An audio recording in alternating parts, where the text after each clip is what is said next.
correspondiente, que normalmente no es solo una persona, a veces sí, a veces puede ser una sola persona, pero muchas veces suelen ser equipos, o sea, un, digamos, número de expertos en estudios bíblicos de X, de una asociación, por ejemplo en España, Sociedades Bíblicas Unidas, puede ser de una facultad de teología o lo que sea.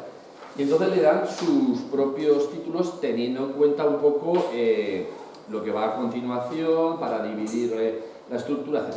Entonces lo que quería decir es que ayer mirando y tal, digo, pues hombre, hay otros que le dan 3 apartados, por ejemplo hablan de la palabra de Dios en medio, pero bueno, no pasa nada. Eso también sería, por cierto, se me ocurre un ejercicio interesante.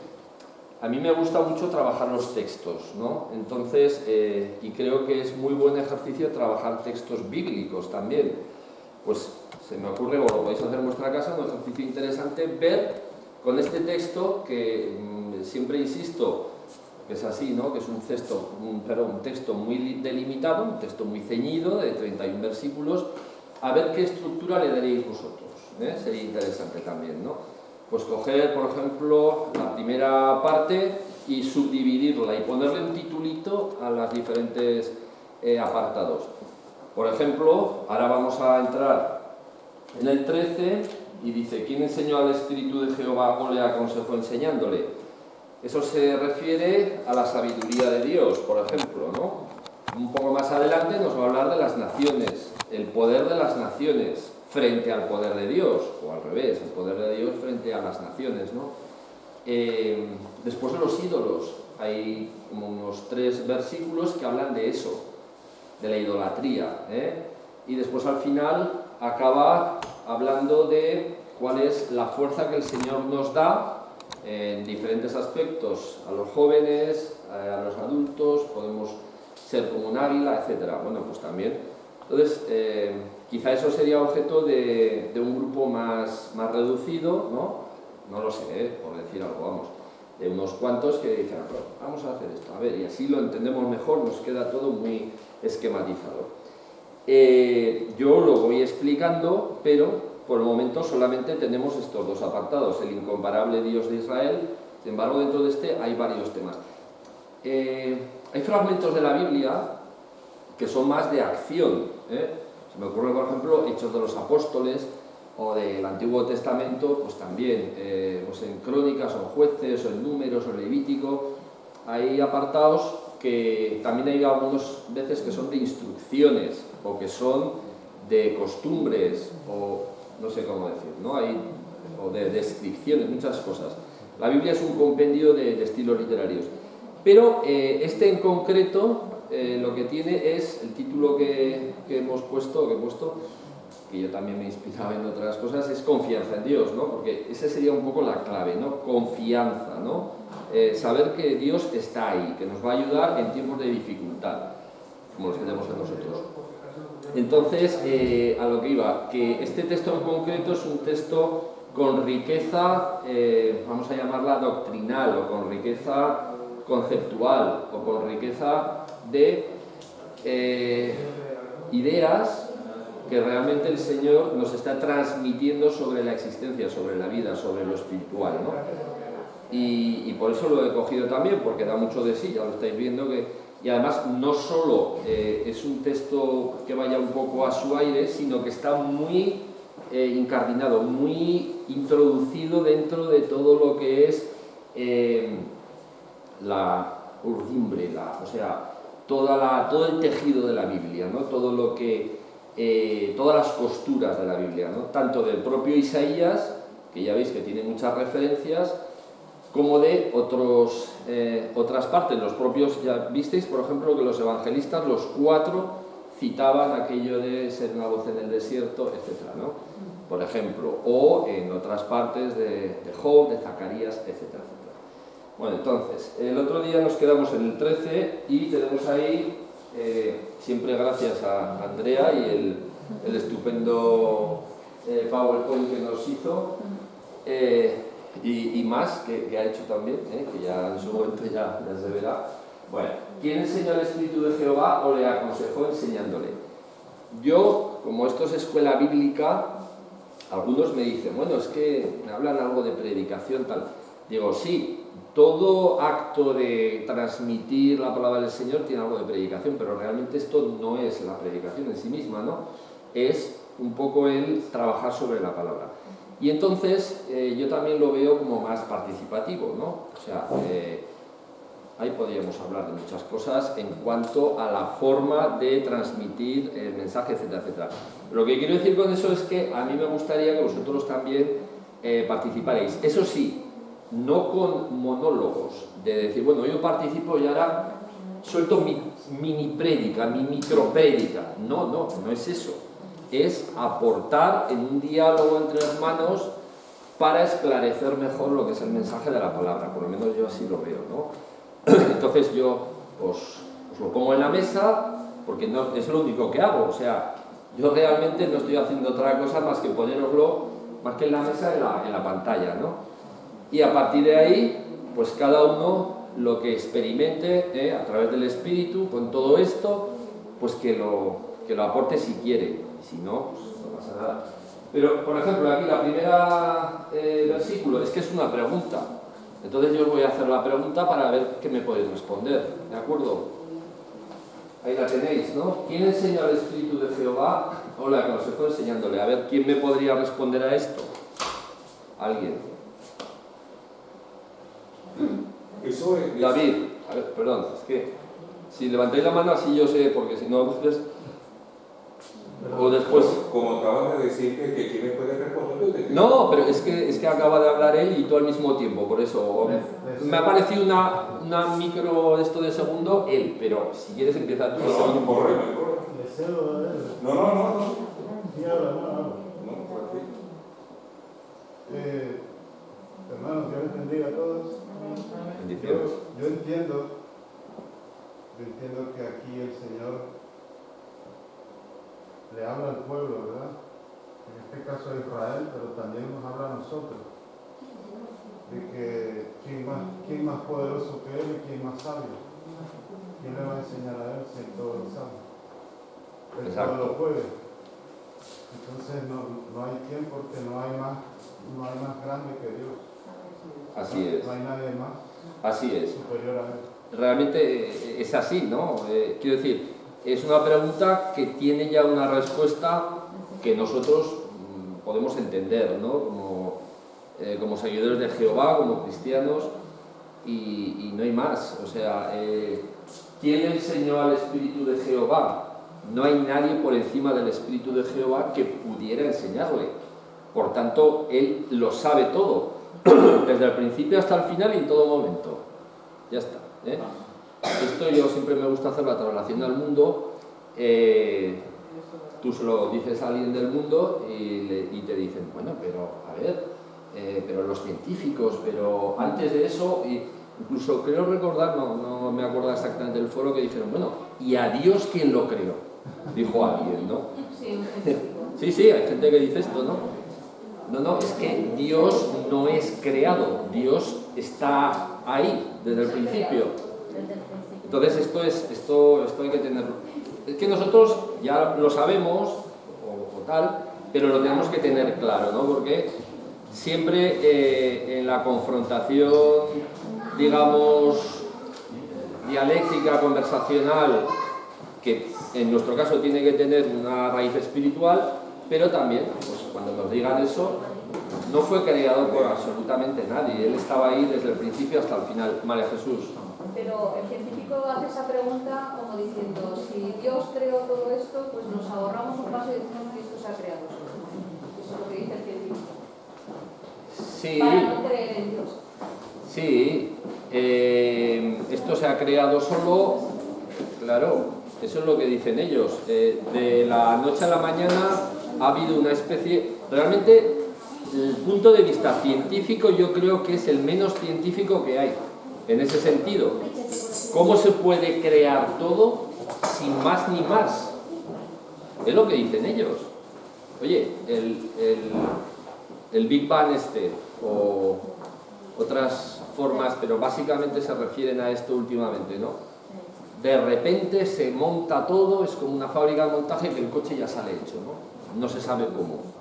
No hay nadie ni nada que haga nada. Es como una especie de... Pero bueno, pero no sois tan científicos. Pues, a ver, explicadme un poco el proceso. No. Pumba, ya está. Yo no lo entiendo. Ahora, si decimos que está el Señor, que lo ha hecho, ahí ya se entiende mejor. La segunda pregunta, ¿a quién pidió consejo para ser avisado? ¿Quién le enseñó el camino del juicio? ¿O le enseñó ciencia? ¿O le mostró la senda de la prudencia? La ciencia, fíjate. ¿Quién le enseñó la ciencia al Señor? A ver, ¿quién se la enseñó? Disculpa, tú estás leyendo qué libro. Estamos siempre en Isaías 40. O sea, no hemos cambiado todavía de capítulo. Isaías, capítulo 40 y el verso 14 que tenéis ahí. Es la segunda pregunta de estos dos versos. Hemos hecho hasta ahora del 1 al 12 y estamos en el 13-14. Esto es lo que ha dado de sí por el momento, ¿de acuerdo? Entonces, realmente esta segunda pregunta es muy similar a la primera.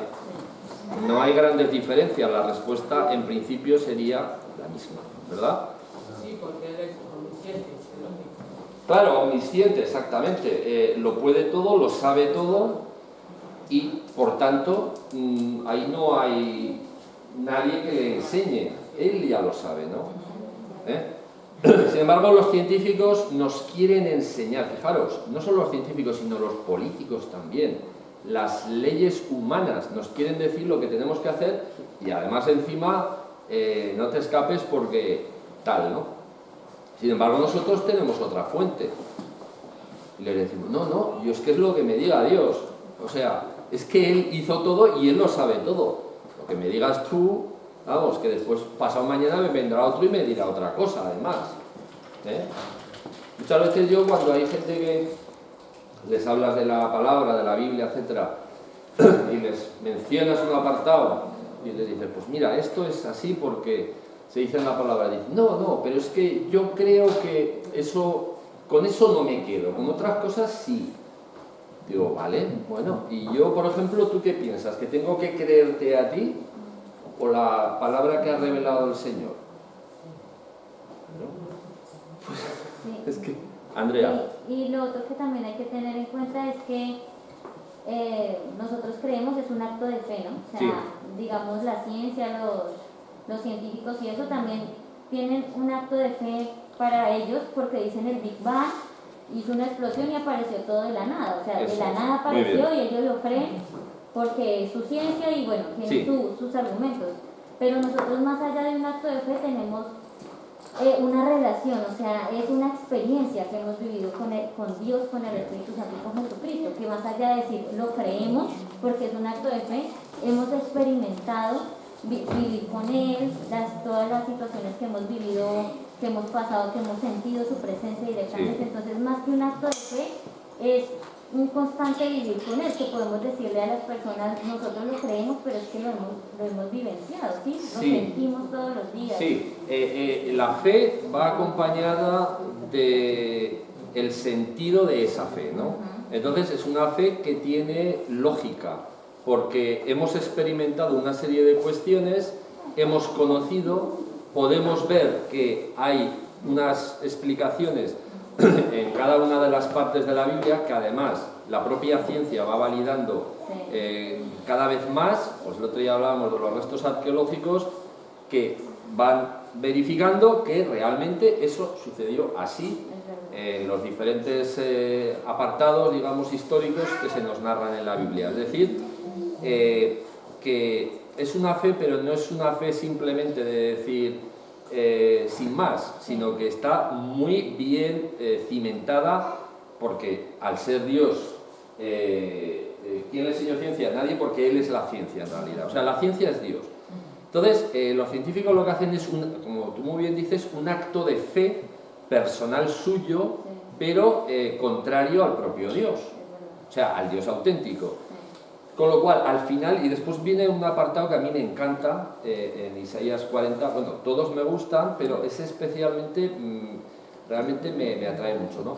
Y es el de los ídolos, ¿no? Porque al final, yo lo veo así también, ¿no? La línea divisoria siempre va a estar en ¿cuál es tu Dios?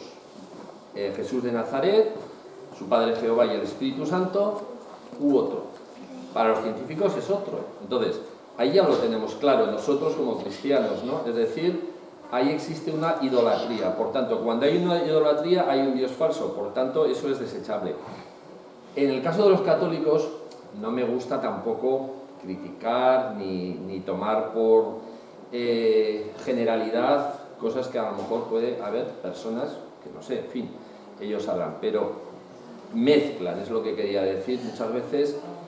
Ellos, muchos, pues sí que creen en la palabra porque además que se la leen en sus iglesias, etc. Pero después mezclan con otras cosas, con lo cual el Señor no quiere que mezclemos nada, o sea, es un Dios fiel, único y exclusivo, ¿eh?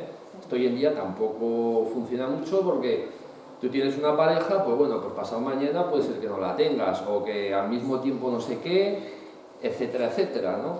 Pero no, aquí estamos hablando de algo que no varía nunca, ¿no?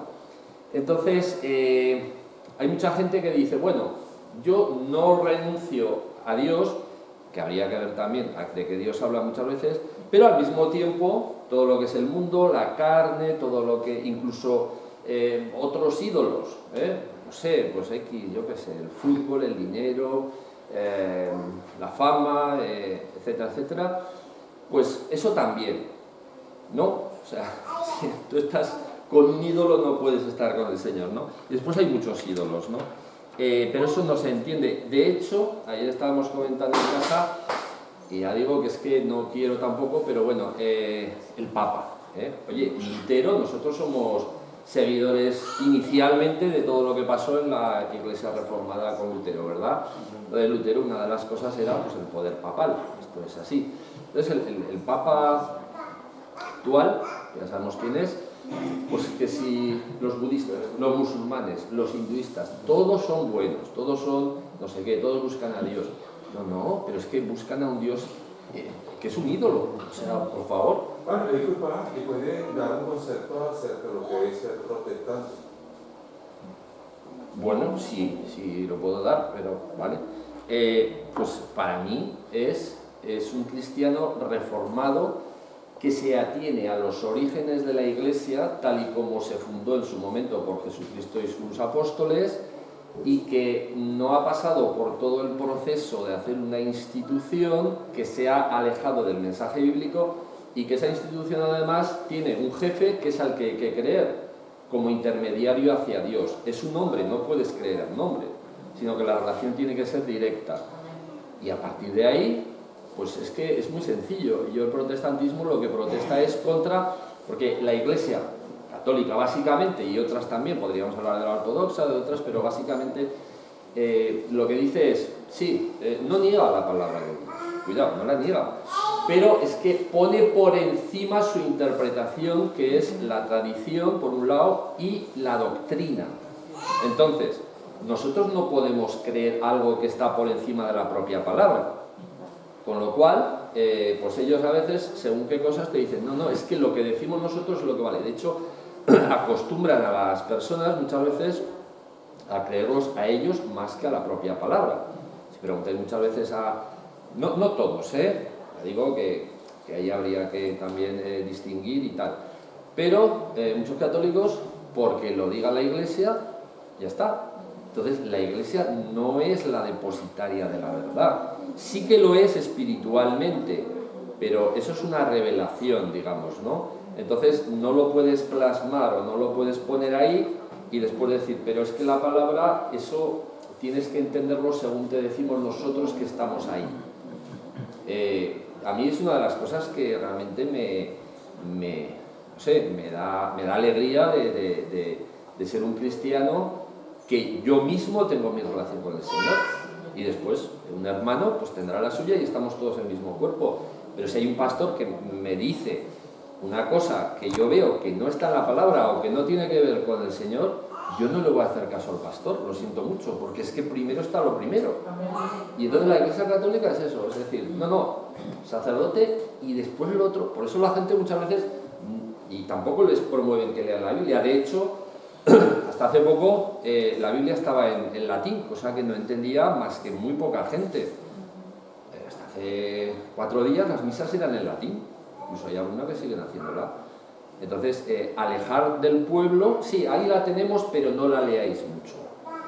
Bueno, pues eso yo creo que no es así, pero es muy sencillo de explicar. Nosotros lo que creemos es en la palabra del Señor y todo lo que se ha dicho ahí, y nada más.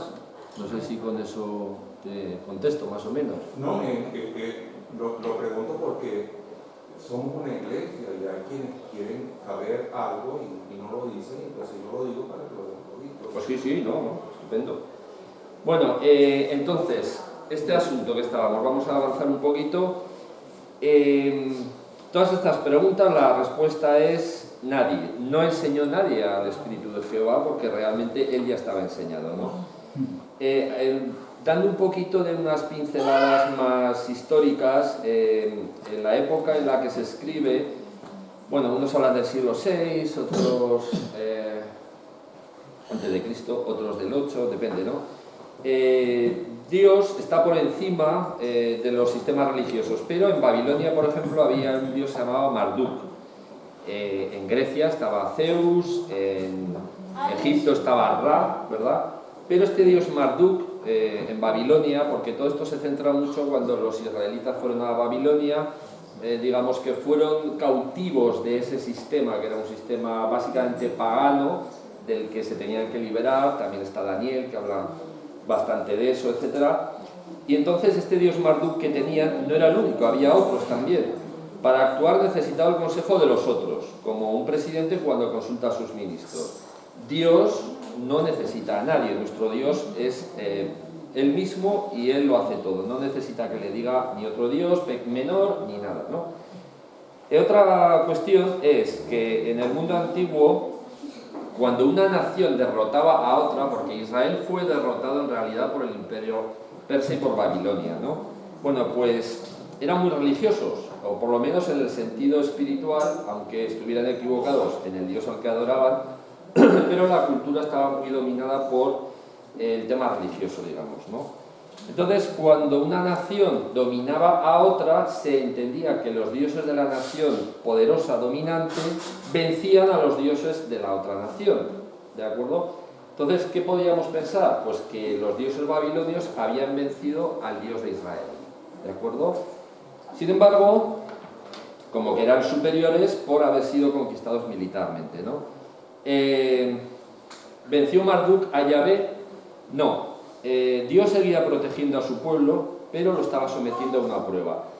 Esto es muy interesante porque realmente además todo esto viene a cuento. Vamos a ver, de aquí podemos sacar muchas conclusiones, pero una de ellas, y la que veo yo también, es reflejarlo en nuestro momento, porque cada uno, personalmente y socialmente, estamos en una sociedad determinada, históricamente, igual que en la Biblia se nos habla de muchos momentos históricos, y en cada uno de ellos el Señor actúa de una forma, ¿verdad? Bueno, pues actualmente yo diría que en España, o en Europa, en Occidente, estamos dominados en muchos aspectos por los medios de comunicación, por la opinión social, por las leyes, etcétera, por unas ideas, por unas cuestiones que realmente no son las cristianas, sino que muchas veces están en contra, ¿no? ¿Cuál es el motivo de eso? Pues puede haber muchos motivos, pero igual que pasó con el pueblo de Israel en Babilonia, yo creo que el Señor nos envía pruebas a nosotros y sobre todo a las sociedades o a los pueblos que se han alejado de Él. Entonces, esas pruebas pueden ser incluso castigos, ¿no? Pero finalmente el Señor nos va a salvar porque el Señor es vencedor, con lo cual nosotros tenemos que mantener esa confianza, tenemos que estar ahí sin movernos, digamos, sin pensar ni desesperarnos que esto no tiene fin o que cada vez van las cosas a peor. No, acordaros también de Job, todo lo que le sucedió y finalmente recibió su galardón, ¿no? Bueno, Israel desobedeció. ¿Por qué es esa situación también? Por la desobediencia. Por la desobediencia viene casi todo. A ver, la desobediencia nada menos que Adán y Eva. Y de ahí vino todo el tinglao posterior, ¿verdad? Pero es que el pueblo de Israel también muchas veces desobedecía. Entonces el Señor les tenía que dar con la vara. O sea, que eso es así. Pero después, al ablandar el corazón, arrepentirse, volvía a estar con ellos, ¿no? Eso en hebreo tiene un término que se llama pasha. O sea, el pueblo de Israel pecó contra el Señor, ¿no? En Isaías 1:2 dice: oíd cielos y escucha tu tierra, porque habla Jehová. Crié hijos, crié sería, y los engrandecí, y ellos se rebelaron contra mí. O sea, esto nosotros lo sabemos, que los hijos se pueden rebelar contra ti, pero en este caso los hijos del Señor a veces se van por otro camino. Entonces, ¿qué pasa ahí? Pues que son sometidos a pruebas, son juzgados, ¿no? También en Isaías 39, porque este pueblo es rebelde, hijos mentirosos, hijos que no quisieron oír la ley de Jehová. Es decir, el pueblo de Israel no es que fuera siempre santito, entre comillas, y desde el principio hasta el final y no pasaba nada. No, no, es que pasó de todo. Lo que pasa es que había constancia. Esto es importante. Nosotros, yo creo que es igual, ¿no? Nosotros fallamos y lo que tenemos que tener es la constancia de seguir en el camino recto. Ya sabemos que por algún lado vamos a caer. Bueno, pues el pueblo de Israel, ahora bien, también que sepamos el temor al Señor de que está ahí y nos va a reconducir, ¿verdad? Bueno, en el caso de Israel sufrió el juicio y el exilio. ¿Cuántas naciones? Y estoy hablando aquí ante personas, algunos de vosotros, que conocéis esa realidad, además, han sufrido el exilio de tenerse que ir a otra tierra, ¿no? En nuestro caso, yo creo que lo más importante es que nuestra tierra, a ver, hemos hablado alguna vez de Jerusalén, no el sitio físico concreto, etcétera, ¿no? Pero esa es nuestra nación realmente, ¿no? La nación de Jerusalén, ¿no? Frente a las Babilonias diversas que hay en el mundo, ¿no? Pero el pueblo fue sometido a todo esto, el de Israel. Y ellos se preguntaban: ¿es Dios lo bastante poderoso para librarnos de las garras de los dioses babilonios? Nosotros hoy igual, todo lo que está pasando, podemos mencionar montones de cosas que todos más o menos os podéis imaginar, ¿no? ¿Dios podrá librarnos de todo esto? Sí. ¿Por qué? Pues porque Dios lo puede todo. Es un Dios supremo, es un Dios que no tiene límites. Ahora bien, tiene sus tiempos. Esa es la cuestión, ¿verdad? Muy bien, seguimos para ir avanzando. Jeremías 23:18 dice: ¿quién conoce los secretos del Señor? ¿Quién vio y oyó su palabra? ¿Quién ha estado atento a su palabra y la ha escuchado? Bueno, pues eso realmente no podemos decir que nadie conozca los secretos del Señor. Lo que sucede es que después en Romanos 11:34 dice: ¿quién ha entendido la mente del Señor? ¿Quién ha sido su consejero? Nadie ha sido su consejero. Pero sí que es verdad, en 1 Corintios 2:16, que otra vez vuelve a repetir: ¿quién conoció la mente del Señor? ¿Quién podrá instruirlo?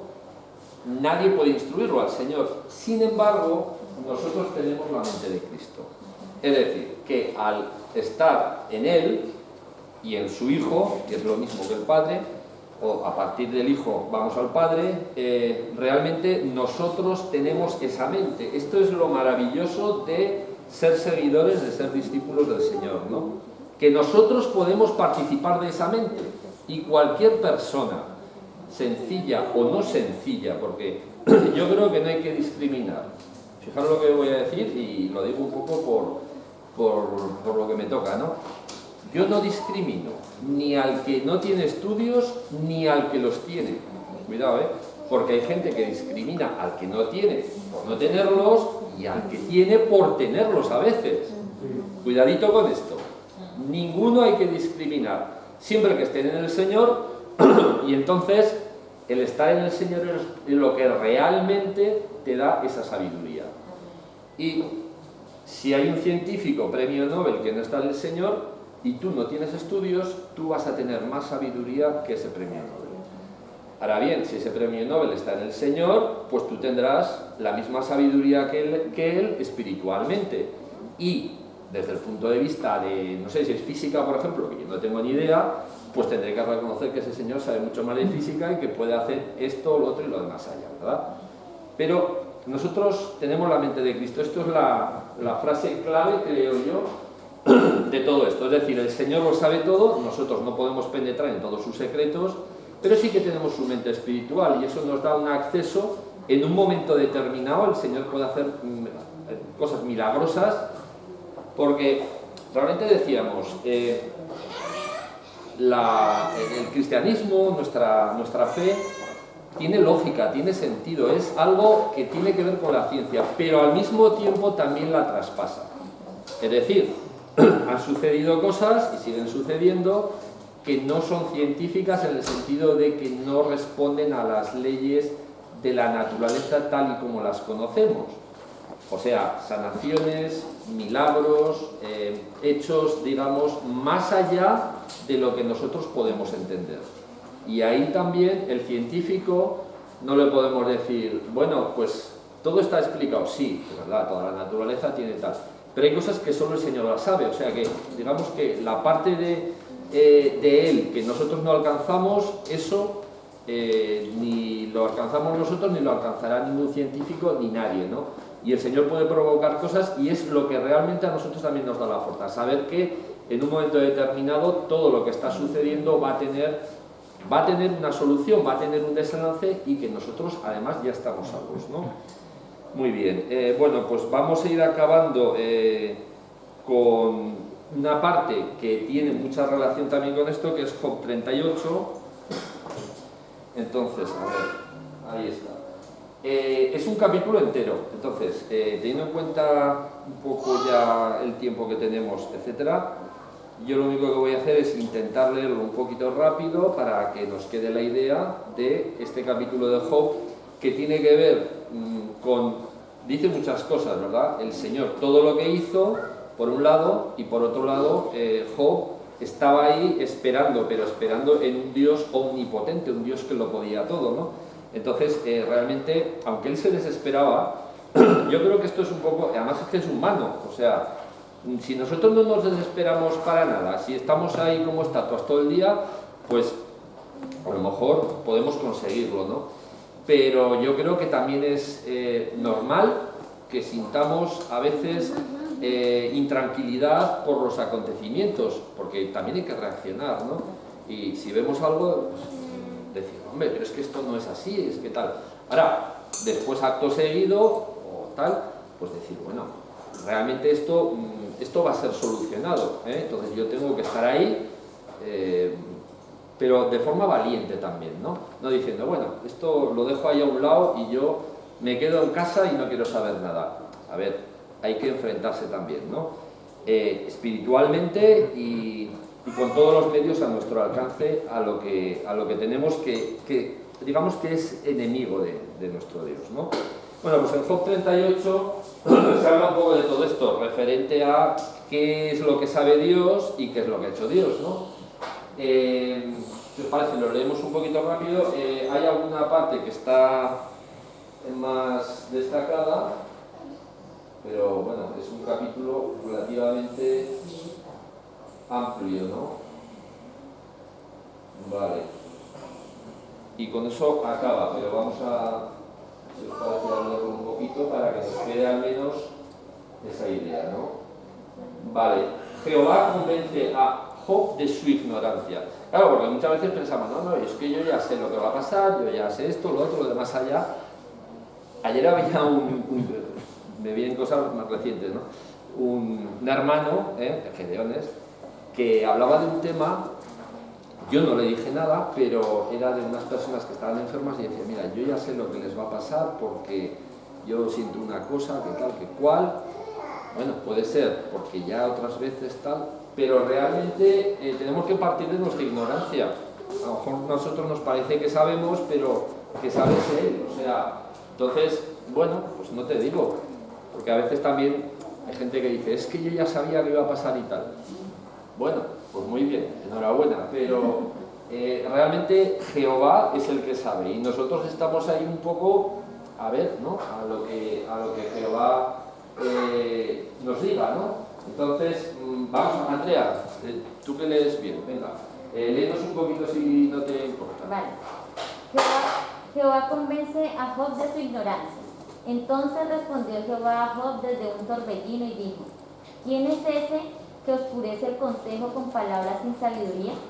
Ahora ciñe como varón tus lomos. Yo te preguntaré y tú me contestarás. ¿Dónde estabas tú cuando yo fundaba la tierra?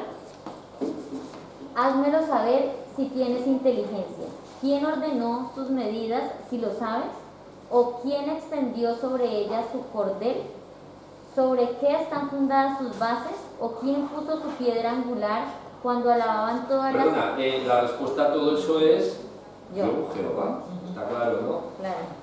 Cuando alababan, Todas las estrellas del alba, y se regocijaban todos los hijos de Dios. ¿Quién encerró con puertas el mar cuando se derramaban saliéndose de su seno? Cuando puse yo las nubes por vestidura suya y por su faja oscuridad, y establecí sobre él mi decreto, le puse puertas y cerró.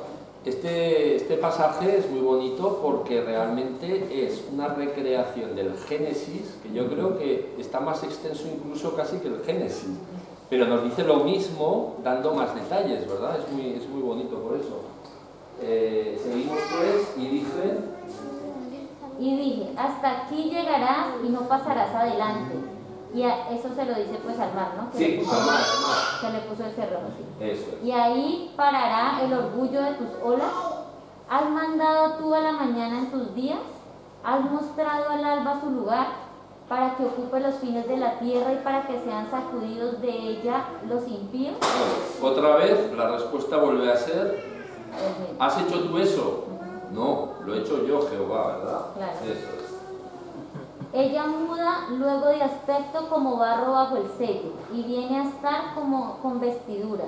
Mas la luz de los impíos es quitada de ellos, y el brazo enaltecido es quebrantado. Perdón, aquí es importante, la luz de los impíos es quitada de ellos, el brazo enaltecido es que Jehová es el que nos va a librar de todo esto. Es que nos lo dice claramente, o sea, otra cosa es que nosotros no hagamos nada, nosotros nos toca nuestra labor, pero Él nos va a vengar. En los salmos constantemente se está hablando de eso. Venga, pues seguimos. ¿Has entrado tú hasta las fuentes del mar y has andado escudriñando el abismo? ¿Te han sido descubiertas las puertas de la muerte y has visto las puertas de la sombra de la muerte? ¿Has considerado tú hasta las anchuras de la tierra? Declara si sabes todo esto. Le está preguntando directamente a Job. A ver, pero tú sabes todo esto. Claro. Y la gente, los impíos, cuando parece que lo saben todo, oye, pero realmente yo creo que simplemente hay que compadecerse de ellos, lo que dijo Jesucristo: perdónalos porque no saben lo que hacen, ¿no? Sí. Falta el 19. ¿Por dónde va el camino a la habitación de la luz y dónde está el lugar de las tinieblas para que las lleves a sus límites y entiendas las sendas de su casa? Tú lo sabes, pues entonces ya habías nacido y es grande el número de tus días. ¿Has entrado tú en los tesoros de la nieve o has visto los tesoros del granizo que tengo reservado para el tiempo de angustia, para el día de la guerra y de la batalla? ¿Por qué camino se reparte la luz y se esparce el viento solano sobre la tierra? ¿Quién repartió conducto al turbión y camino a los relámpagos y truenos, haciendo llover sobre la tierra deshabitada, sobre el desierto donde no hay hombre, para saciar la tierra desierta e inculta, y para hacer brotar a la tierra hierba? Es que está contando todo lo que hace, es que es muy bonito porque da muchísimos detalles. ¿Tiene la lluvia? Padre. ¿Tiene la lluvia padre? ¿O quién engendró las gotas del rocío? ¿De qué vientre salió el hielo y la escarcha del cielo? ¿Quién la engendró? Las aguas se endurecen a manera de piedra y se congela la faz del abismo. Vale, ya acaba. Espera, a ver si acaba. Sí, acaba ahí, acaba con esto. ¿Podrás tú atar los lazos del Pleiades Las Pléyades. De las Pléyades, perdón, sí. O desatarás las ligaduras del Orión. O sea, todo lo que son las estrellas. Ayer leía, creo que han descubierto por ahora que hay como 5 billones, que quiere decir 1 billón de millones de estrellas en la galaxia que estamos. Pero no sé si había, puede ser 45 billones de galaxias, así que bueno, si multiplicáis ya nos mareamos de las cifras, ¿no? Todo eso, bueno, después hay el gran misterio de decir, ¿y el ser humano tiene tanta importancia? Porque dicen, no, es que realmente nosotros solo somos... No, nosotros somos hijos de Dios, cuidado. O sea, es que encima, además nos ponen a la altura de los animales. Cuidado, Edison. Mira que tú sabes que Job era un maestro, ¿no? Entonces, en un momento se dijo esta palabra. Yo enseñaba lo que no entendía, predicaba lo que yo no comprendía. O sea que una de las cosas tremendas de Dios es que Dios odia la ignorancia. Porque la Biblia dice que es claro que Dios pasa por alto la ignorancia de los hombres, manda a los hombres que se arrepientan y que tengan conocimiento de la verdad. Yo quiero que el hombre entre al conocimiento de la verdad, eso nomás se puede hacer con el espíritu. ¿Okay? Entonces, ¿qué es la ciencia? Los hombres estudian la ciencia a través de lo que Dios creó. Ok, el paracetamol existe. ¿Qué es el paracetamol? ¿De dónde viene? De la hoja de la acetaminofén. O sea, el hombre ha estudiado lo que Dios ha creado. Eso lo llaman ciencia. Ahora, cuando Daniel habla de la ciencia, que Dios va a aumentar a tu pueblo, que es a nosotros, lo va a hacer a través del Espíritu Santo. Y que Dios quiere darnos el conocimiento de las cosas, pero no lo logramos porque no lo buscamos nosotros. Amén. Acabamos pues, si te parece, Andrea, y ya con esto. ¿Supiste tú las ordenanzas de los cielos? ¿Dispondrás tú de la potestad en la tierra? ¿Alzarás tú a las nubes tu voz para que te cubra muchedumbre de agua? ¿Enviarás tú los relámpagos para que ellos vayan? Y te dirán ellos, henos aquí. ¿Quién puso la sabiduría en el corazón? ¿O quién dio al espíritu inteligencia? ¿Quién puso por cuenta los cielos con sabiduría? ¿Y los odres de los cielos, quién los hace inclinar? Cuando el polvo se ha convertido en dureza y los terrones se han pegado unos con otros, ¿cazarás tú la presa para el león? ¿Saciarás el hambre de los leoncillos?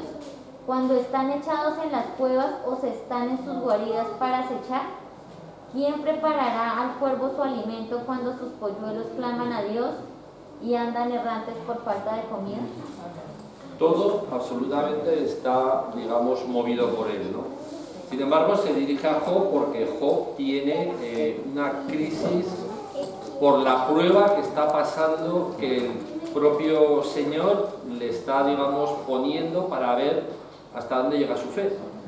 Entonces, él aguanta, ¿no? Yo creo que esa es un poco la enseñanza, ¿no? Aguantar confiando en él, para que realmente él tome el mando de esta manera temporal en la que nosotros vivimos y realmente consiga la victoria, ¿no? Y es donde nosotros estamos desde el principio, pero aguantando la batalla, porque tampoco es fácil a veces. Hay que reconocer que si nos parece todo muy fácil, algo falla, porque realmente la batalla fácil no es, si no, no sería batalla. Así que, bueno, lo dejamos aquí por la hora, y bueno, que espero que nos haya servido a todos un poquito, ¿verdad?, discernir la palabra del Señor y profundizar pues en estos pasajes. Así que nada, todo sea para su gloria y gracias a todos. Amén.